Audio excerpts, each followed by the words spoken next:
নমস্কাৰ ওয়েলেছ অসম ইউটিউব চেনেলত আপোনালোকক আন্তৰিক শুভেচ্ছা জ্ঞাপন কৰিলোঁ। মৰমৰ বন্ধু বান্ধৱীসকল, আপোনালোকৰ কাৰণে এটা গুৰুত্বপূৰ্ণ ইনফৰমেশ্যন লৈ আহিছোঁ। মাননীয় অসমৰ মুখ্যমন্ত্ৰী মহোদয়ৰ বিশেষ ফেচবুক পোষ্ট আপোনালোকক এই ভিডিঅ'ৰ যোগেদি দেখুৱাব বিচাৰিছোঁ। আৰু এই পোষ্টটোতে মুখ্যমন্ত্ৰী মহোদয়ে আপোনালোকক ষ্টুডেণ্টসকলক বিশেষকৈ কি জনাইছে তাৰ বিষয়ে আপোনালোকক জনাবলৈ এই ভিডিঅ'টো প্ৰস্তুত কৰিছোঁ। আহক মই আপোনালোকক স্ক্ৰীনত প্ৰত্যক্ষ কৰিব পাৰি আছে, স্ক্ৰীনত দেখুৱাই আছোঁ আপোনালোকক। তাতে মাননীয় অসমৰ মুখ্যমন্ত্ৰী মহোদয় যিবিলাক ছাত্ৰ ছাত্ৰী আছে তেওঁলোকৰ কাৰণে সুখবৰ জনাইছে আৰু বিভিন্ন বিভাগৰ ছাত্ৰ ছাত্ৰীসকলক এই সুখবৰটো প্ৰথমতে মুখ্যমন্ত্ৰী মহোদয়ে তাতে লিখিছে 2024 বৰ্ষত মেধা সন্মান।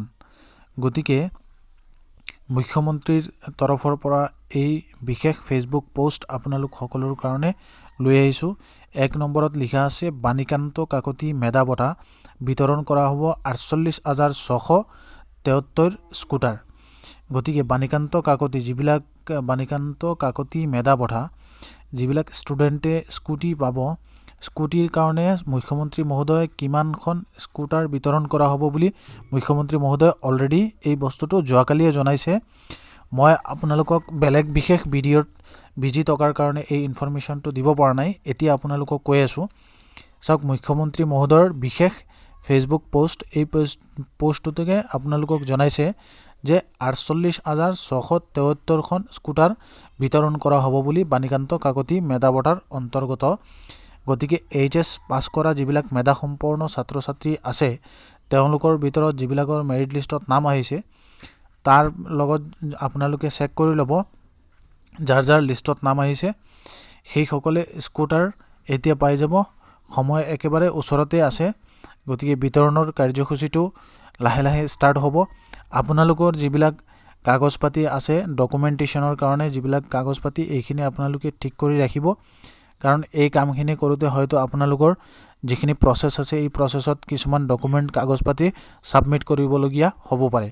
গতিকে বিশেষ যিটো ইম্পৰ্টেঞ্চ ডকুমেণ্টছ আছে সেইখিনি আপোনালোকে কলেজ কৰ্তৃপক্ষৰ লগত বা যিখন স্কুলত পঢ়ি আহিছে তাৰ লগত যোগাযোগ কৰিব। নিশ্চয় আপোনালোকক এই বিষয়ে অৱগত কৰাই দিয়া হ'ব কি ছিষ্টেমতে আপোনালোকে কাগজ পাতিখিনি জমা দিব লাগিব বুলি। কিন্তু মই এটা কথা কৈ আছোঁ, কিছুমান ষ্টুডেণ্টছ বাহিৰত আছে, গতিকে কোচিং কৰিবৰ কাৰণে বাহিৰত গৈছে, তেওঁলোকৰ কাৰণে এই খবৰটো ইম্পৰ্টেণ্ট, কাৰণ তেওঁলোক এতিয়া প্ৰেজেণ্ট নহয় অসমত। গতিকে ঘৰৰ লগত কণ্টেক্ট কৰি স্কুলৰ লগত কণ্টেক্ট কৰা। যেতিয়া তোমালোকৰ ডিষ্ট্ৰিবিউশ্যনৰ ডেটটো নিৰ্ধাৰিত কৰা হ'ব বা ডেটটোৰ খবৰ যেতিয়া তোমালোকে ঘৰৰ পৰা পাবা, কেতিয়া তোমালোকৰ ডিষ্ট্ৰিক্টত ডিষ্ট্ৰিবিউশ্যনৰ প্ৰচেছখিনি হ'ব, সেইমতে তোমালোকে এটা আগতীয়াকৈ শিডিউল বনাই ৰাখিব পাৰিবা আৰু সহজতে আহি পেলাই স্কুটিখন ল'বৰ কাৰণে নিজে উপস্থিত থাকিব পাৰিবা।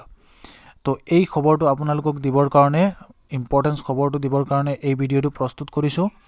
আৰু বহুতে আপোনালোকক বিভিন্ন ধৰণৰ কথা কৈ আছে, গতিকে তাৰ প্ৰতি আপোনালোকে লক্ষ্য নাৰাখি অকল কলেজ আৰু স্কুলৰ লগত বা শিক্ষা বিভাগৰ লগত যোগাযোগ কৰিবা। য'তে তুমি পাছ কৰি আহিছা নিশ্চয় তাৰ পৰা এই কাৰেক্ট কনফাৰ্মেশ্যনখিনি পাবা।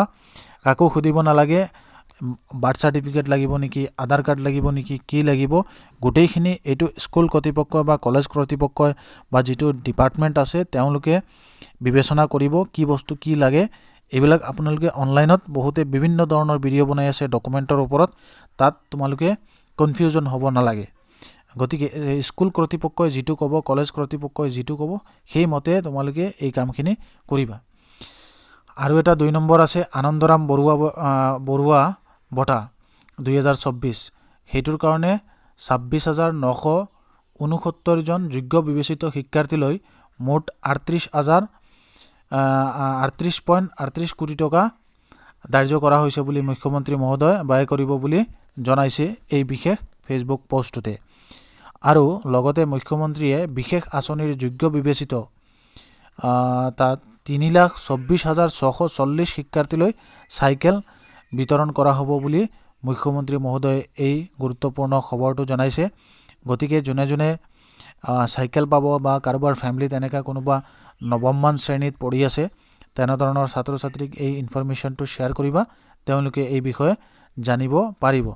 আৰু প্ৰজ্ঞাভাৰতী মাচুল ৰেহাইৰ নামত 94,838 শিক্ষাৰ্থীক মুঠ 68.44 কোটি টকা ব্যয় কৰিব বুলি মুখ্যমন্ত্ৰী মহোদয় এই ইনফৰমেশ্যনটো জনাইলে আপোনালোক সকলোৰ কাৰণে।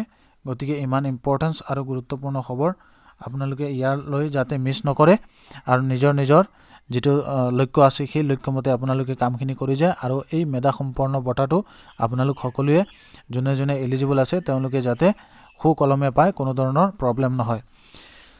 আৰু যদি এই ভিডিঅ'টো ফুল আপোনালোকে ৱাচ কৰিছা, কিবা নুবুজিছা, প্লিজ কমেণ্ট কৰিবা আৰু অইলেছ অসম ইউটিউব চেনেলটো ছাবস্ক্ৰাইব কৰি ৰাখিবা সঠিক তথ্য আৰু ইনফৰমেশ্যন পাবৰ কাৰণে। সকলোকে ধন্যবাদ জ্ঞাপন কৰিছোঁ এই চেনেলটোতে